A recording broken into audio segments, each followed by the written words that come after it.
ว่าเดี๋ยว3ตัวบ่ปลาดุกตัวนึงเนาะถึงตอนซอยเนาะจะดุ้งเพิ่นก็ได้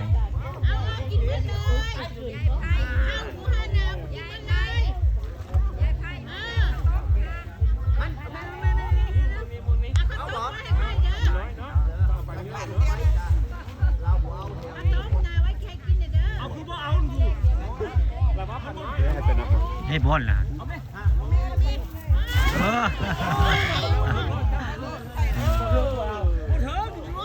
เผาลายเนาะเผาลายยันเฮโบเต้ยันถึงจะดุ้งนำมันบ่โดดคือไปตามตาเนาะแต่บ่ขึ้นเจ้าคนคว้างไปนี่เด้อเมื่อกี้ขอเจ้าลงมาข้าวมันเช้านี่ปลาดุกตัวเฮาเขียนนวดจนยู่ปลาดุกตัวเฮาเขียนว่าซั่นเห็นหัวมอดปลาดุกเฮาเขียน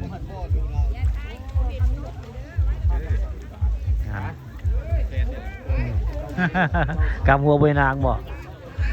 งานผ้าป่าปูตาบนม่วงคำปีนี้สายแล้วยังไม่มีภัยนีภัยพี่น้องนี่คืองานภาพบรรยากาศงานผ้าป่าประจำปีเพิ่นแน่เลยปีนึงมีทีนึงภาพบรรยากาศในงานเลี้ยงปูตาบ้านม่วงคำตำบลต่างๆนะบรรยากาศคักคนหลายปลากระลาได้คู่คนเลยเป็นไผ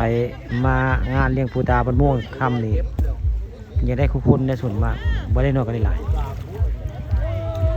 จากน้ำโบราณได้ป่าพันลายได้หนึ่งน้องปูตานี่เพิ่นบ้านใดมากอะพ่อได้เลี้ยงในงานเมืองได้บ่ค่อยมือเปล่าปูตาเพิ่นบริทีได้ปูตาบ้านม่วงคำตำบลต่างๆนี่วันนี้บรรยากาศงักคักเลยบรรยากาศคักเพราะว่าคนมาหลายมื้อนี้หลายกว่าปีกานี่หลายเท่าได้